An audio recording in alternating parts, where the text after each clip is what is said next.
নমস্কার, আমি দেবিকা। কেমন আছেন সবাই? আশা করছি সবাই ভালো আছে, সুস্থ আছে। নতুন আরেকটি দিন শুরু করছি তোমাদের সবার ভালোবাসা নিয়ে। এখন সকাল প্রায় 5টার মতো হবে। আমি ঘুম থেকে উঠেছি সেই 3:30 মনে হয় হচ্ছিল, তখনই ঘুম থেকে উঠে পড়েছি। ঘুমটা ভেঙে গিয়েছিল, তারপর আর শুইনি, উঠে পড়েছি। আমার রান্নাঘর ক্লিন করার ছিল, তো ঘুম থেকে ওঠার পর রান্নাঘরটা ক্লিন করেছি, মানে পুরো পরিষ্কার করেছি। এই ভিডিওটা ছিল জন্মাষ্টমীর দিনের। আমি না এডিট করে দিতে পারিনি, মধ্যেখানে গ্যাপ চলে গিয়েছিল শরীরটা খারাপ থাকার কারণে। আর পাপায়ের শরীরটাও খারাপ ছিল। নিজের শরীর থাকলে মানে খারাপ থাকলে ছুটি নিতাম না, তবে ওই পাপায়ের খারাপ থাকায় সেই কারণেই নিতে হয়েছিল। তো এই হলো ব্যাপার। সকালবেলা ঘুম থেকে উঠেছি আর এখন 5টার মতো বাজছে। এক বালতি কাপড় ধুয়েছি, ধুয়ে স্নান টান সেরে বাথরুম পরিষ্কার করেছি, তারপর স্নান করেছি। এই কাজগুলো করতে অনেকটাই সময় লেগেছিল, আর তাড়াতাড়ি যেহেতু ঘুম থেকে উঠেছি তো করতেও পেরেছি এই কাজগুলো। দেন কাপড় টাপড় মেলা কমপ্লিট করে চলে এসেছি সিঁদুরটা পরে, তারপর গাছ থেকে কয়েকটা ফুল তুলবো, তুলে পুজোটা দেওয়া সেরে নেব। আজকে তো সোমবার, তাছাড়া জন্মাষ্টমীও, দুটো ভালো দিনই একসঙ্গে পড়েছে, তাই ভাবছি সকাল সকাল পুজো দিব। আর যেহেতু সকাল সকাল পুজো দিচ্ছি, এখন তো মন্দিরে ফুল পাবে না, ওর মন্দিরে স্নান টান করে তারপর যায়, তখন না 8টা, 8:30, 9টার দিকে যায়। তো ততক্ষণ আমি অপেক্ষা করতে পারবো না, তাই গাছ থেকে যে কটা ফুল ফুটেছিল সেগুলোই তুলে নিচ্ছি। আর এই টাইম ফুলগুলো কিন্তু বেলার দিকেই ফুটে, 10টা যখন বাজে তখনই ফুটে, সকাল সকাল কিন্তু ফুটে না। যাকগে, যে ফুল ফুটেছিল সেইটুকু দিয়েই আমি ঠাকুরের পুজোটা কমপ্লিট করে নিয়েছি। আর তারপর পুরো ঘরে একটুখানি ধূপ দেখিয়ে নিচ্ছি। ঘর ভর্তি করে ধূপ দেখালে বেশ বাড়ির ফিল আসে, জানো তো। ঘরে তো আমরা ধুনোচির মধ্যে ধুনা দিয়ে দেখাতাম, পুরো অন্ধকার হয়ে যেত ধোঁয়ায়, কত না ভালো লাগতো। যাকে আজকে আমার বর দেখো সকালবেলা একটুখানি ঘুম থেকে উঠে ক্যামেরা ধরে দিচ্ছে, সেই কারণেই আমি অ্যাকচুয়ালি হাসছিলাম। ওর নিজের থেকেই ধরেছে, তো মানে সেই দেখো ধরে আমার পিছনে পিছনে যাচ্ছিল, তো আমি হাসছিলাম। কারণ ওকে যদি বলি তো ধরে দেয় না ক্যামেরায়, রান্নাবান্না করার সময় একটুখানি বললে কখনো ধরে দেয়নি। তো প্রথমবার দেখেই আমার হাসি পাচ্ছিল, তো সেই নিয়ে হাসাহাসি করছিলাম। যখন ধরার তখন ধরে না, এই সময় ধরছে, তো একটুখানি ঢঙও করছিলাম। তো তারপর দেখো চলে এসেছি রান্নাঘরে, রান্না বসাবো। যেটা জরুরি কাজ সেটা হলো রান্না বসানো। আগে জল টল সব মোটামুটি কিছুটা ভরে নিয়েছি, আর তারপরে এক গ্লাস জল খেয়ে নিচ্ছি। জলটা আর গরম করলাম না, আগে জলটা এমনি নর্মাল জলই খেয়ে নিয়েছি। সকালবেলা জল খাওয়ার অভ্যাসটা ভীষণ ভালো, সময়ের সঙ্গে সঙ্গে করার চেষ্টা করছি। একটা সময় কিন্তু একদমই ছিল না। আর তাছাড়া গরম জলটা খাওয়া আরও বেশি ভালো। অতিরিক্ত গরমের কারণে আর খাওয়া হয় না, তবে মাঝে মধ্যে করে খাই, আজকে আর করলাম না। যাকগে, তো দেখো একটুখানি সবজি বের করে নিচ্ছি, মানে আলু বের করে নিচ্ছি। আলু দিয়ে তরকারি করব, তাছাড়া মানে ছোলে ভিজিয়ে রেখেছি আগের দিন রাতের বেলা, তো ছোলেই করব। আর সঙ্গে করব রুটি করব না, পুরি করব ভাবছি। তো আটা দিয়ে করব পুরি। তো এখানে দেখো ছোলের মধ্যে আলু কিউব কিউব করে কেটে দিয়েছি, টমেটো দিয়েছি, আর সেদ্ধ হতে বসিয়ে দিয়েছি। স্বাদ মতো নুন দিয়ে দিয়েছি, নুন দিলে সেদ্ধটা মানে একটুখানি তাড়াতাড়ি হয়। আর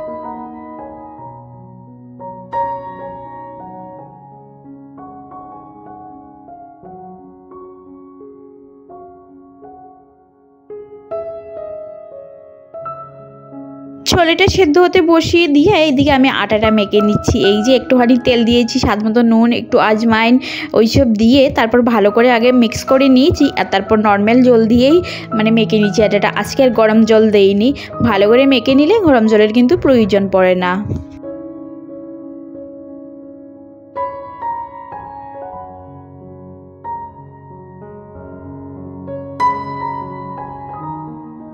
আটাটা রেডি করে তারপর সুন্দর করে ছোট ছোট করে লেচি কেটে নিচ্ছি। পুরি ভাজবো, তো একটুখানি বড় বড় সাইজেরই পুরি ভাজবো। এইখানকার মানুষজন কিন্তু পুরি ভাজে, তবে আমাদের সাইডে বলা হয় লুচি। আর লুচির সাইজগুলো কিন্তু অনেকটা ছোটো হয়, আর পুরি ভাজলে বড় বড় করে ভাজা যায়। তাছাড়া কি বলতো, ময়দা দিয়ে না কিছু খাওয়ার অভ্যেস নেই এখন আর। এইখানে একদমই কেউ খায়ও না, দোকানে গেলেও সেরকম ময়দার কিছু জিনিস পাওয়া যায় না, তো অভ্যেসটা একদমই চলে গেছে। তাই ময়দার যেমন পুরি টুরি ভেজে খেতে একদমই ভালো লাগে না, কেমন যেন মানে খাওয়ার টাইমেই বুঝতে পারি যে ময়দা খাচ্ছি, ভালো লাগে না। সেই কারণে সবসময় যে কোনো কিছু করলে বেশিরভাগ সময় আটা দিয়েই করার চেষ্টা করি। তো আমি দেখো এইদিকে একটা একটা করে সব কটা বেলে নিচ্ছি সুন্দর করে।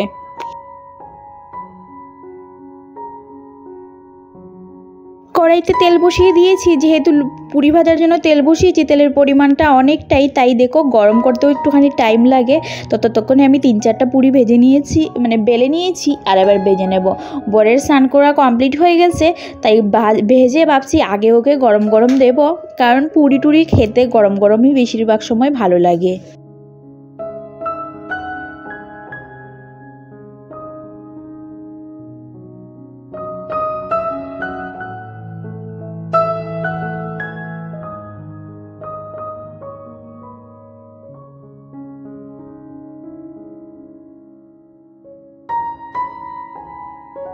আমার কাছে না কোনো ঝাঁঝরি হাতা নেই, সেই কারণে একটুখানি তেলে কিছু ভাজলে তুলতে একটু অসুবিধে হয়, মানে তেলটা ঝরাতে।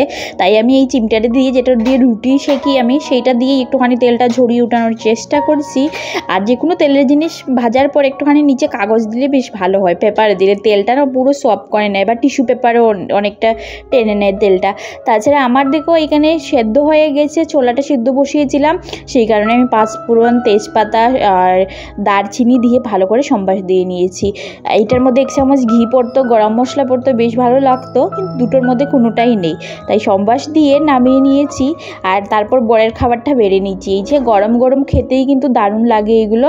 তো বরকে দিয়ে দেবো, আর পাপাইকেও দিয়ে দেবো 2টো পুরি। তো পাপাই কি বলো তো, পুরি এই টাইপের জিনিস খেতে ভীষণ ভালোবাসে, রুটি পুরি যতটুকুই খায় হাফটা খেলেও ওর কিন্তু বেশ পছন্দ।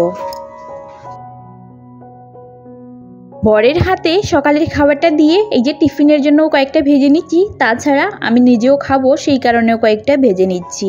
তো তারপরে দেখো বর চলে গেছে ডিউটিতে, আর তারপরে আমি বসেছি খেতে। পাপাইকেও 2টো পুরি খাইয়ে দিয়েছি আগে, তারপর গরম গরম 3-4টে ভেজে আমি নিজেও খেতে বসেছি। আর খাওয়াটা সকালে যা দারুণ হয়েছিল, সত্যি ভীষণ ভালো লেগেছে। আসলে কি বলো তো, পুজো পাঠের দিনে, যেই দিনে নিরামিষ হয়, আমাদের দেখবে একটুখানি ঘুগনি, আলুর তরকারি, লুচি এই ধরনের জিনিস খেতে বেশি ভালো লাগে। তারপর দুপুরবেলা একটুখানি খিচুড়ি হবে, মানে নিরামিষ দিনে সেই রকম খাবার না আমার তো বেশি ভালো লাগে। যাকগে, তারপর দেখো খাওয়া দাওয়া কমপ্লিট যেহেতু করে নিয়েছি, চুলটা সকালবেলা হেড ওয়াশ করেছিলাম, তো চুলটা ছেড়ে দিয়েছি যাতে জলটা ঝরে শুকিয়ে যায়। আর তারপর আমি রান্নাঘরের কাজগুলোও কমপ্লিট করে নিচ্ছি। যেহেতু তাড়াতাড়ি ঘুম থেকে উঠেছি, তো ভাবছি একটুখানি সময় করে রেস্ট করব, তাই একটু যা বাসন জমা হয়েছিল সেগুলো মেজে নিচ্ছি। তার আগে রান্নাঘরটাও একটুখানি চুলাগুলো মুছে ক্লিন করে নিলাম। আজকে যেহেতু জন্মাষ্টমী, তাই এক জায়গায় যাওয়ার আছে, সেটা তো তোমাদের বলাই হয়নি। তো তোমরা পুরো ভিডিওটা স্কিপ না করে দেখতে থাকো, ভালো লাগবে তোমাদের। তো এদিকে আমি বাসন টাসন সব মেজে নিচ্ছি। আর যেইখানে যাব না, সেইখানে সেই বিকেল 3টার দিকে যাব। তো তার আগে কাজকর্মগুলো সেরে একটুখানি রেস্ট করব, তারপর যাব, না হলে কিন্তু শরীরটা একটুখানি নেতিয়ে পড়বে, ভালো লাগবে না। তো এদিকে দেখো যা বাসন ছিল সব মেজে নিয়েছি, আর এবার একটা একটা করে সুন্দর করে ধুয়ে রেখে দিচ্ছি।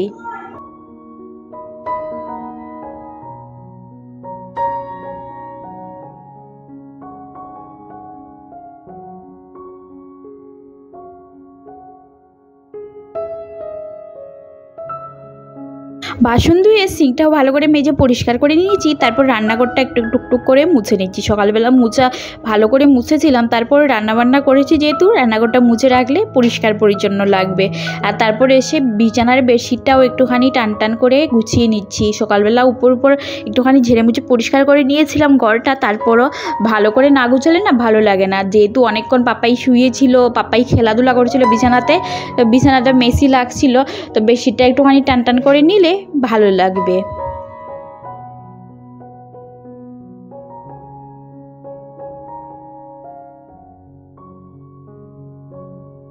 শীটটা একটুখানি ঠিক করে নিয়ে ঝাড়ু দিয়ে ভালো করে ঝেড়ে নিচ্ছি। আর তারপর এই কোণাটা একটুখানি ঠিক করে নেব, তার আগে বালিশগুলো ঠিক করে রেখে দিচ্ছি।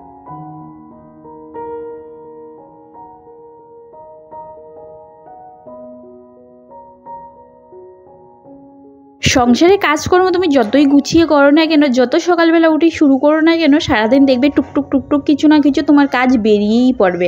মানে বোঝাই যায় না যে এত কাজ আছে ঘরে চারিদিকে থাকালে মনে হয় কি করি আমি। তবে হ্যাঁ, কাজ কিন্তু অনেকেই ছোটো ছোটো কাজ অনেক থাকে যেগুলো চোখে দেখা যায় না, তবে করতে গিয়ে অনেকটা সময় চলে যায়। সকালবেলা তাড়াতাড়ি উঠেও দেখো এখন পর্যন্ত কাজ করে যাচ্ছি, এখন বেলা অনেকটাই হয়েছে। তো ঘরটাও সুন্দর করে গুছিয়ে নিলাম, আর সকালবেলা যেহেতু মুছেছি আর মুছবো না, এবার ভালো করে ঝাড়ু দিয়ে নিচ্ছি। আর যে কাপড়গুলো শুকিয়ে গেছে সেগুলোই তুলে নিচ্ছি, ভাঁজ করে রেখে দেবো, কারণ এখন না যখন তখন বৃষ্টি চলে আসে, যদি বৃষ্টি আসে তাহলে কিন্তু ভিজে যাবে।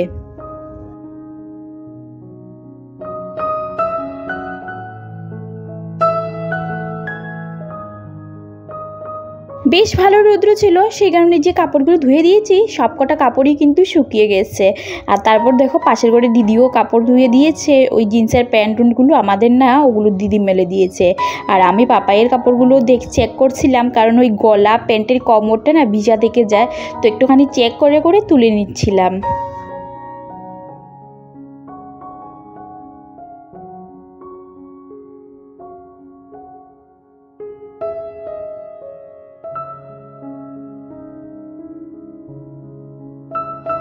সবকটা কাপড় সুন্দর করে ভাঁজ করে নিয়েছি, আর এবার না জায়গা মতো তুলে রেখে দেবো। কাপড়গুলো যদি রেখে দিতাম তাহলে থেকে যেত, কখন যে গুছাতাম, তাই সব কাজ সঙ্গে সঙ্গে করে নেওয়াটাই বেশি ভালো আমার মনে হয়। তারপর দেখো যে যাবো বিকেলবেলা, তো পাপায়ের কাপড়গুলো বের করে রাখছিলাম, আমার কাপড়গুলো বের করে রাখছিলাম। তারপর একটুখানি ভাবছি রেস্ট করব।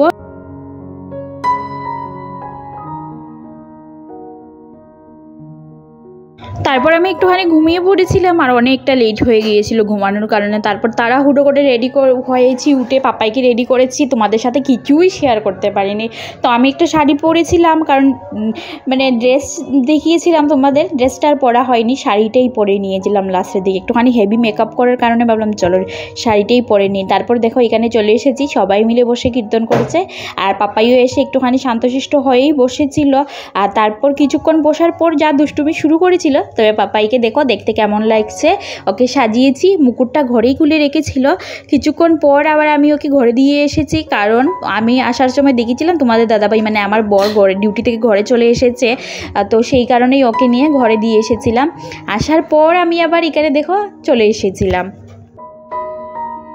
জন্মাষ্টমীর কীর্তন হচ্ছিল, বিকেলবেলাই হচ্ছিল, রাত্রিবেলা তো সবাই মন্দিরে চলে যায়। আমরা সবাই ভীষণ এনজয় করেছি, অনেকক্ষণ এনজয় করেছি। এই কীর্তনের টিমটাতে কিন্তু আমিও ছিলাম একটা সময়, মানে প্রত্যেক দিন আসতাম, যেমন সপ্তাহে 2 দিন 3 দিন কীর্তন হতো, আসতাম। কিন্তু এখন আর আসতে পারিনি, পাপাই যেহেতু বড় হচ্ছে, সময়ের সঙ্গে সঙ্গে দুষ্টুমিও বেড়েছে ওর, তো আমি সামলিয়ে উঠতে পারিনি, সেই কারণেই আমার আসা হয় না।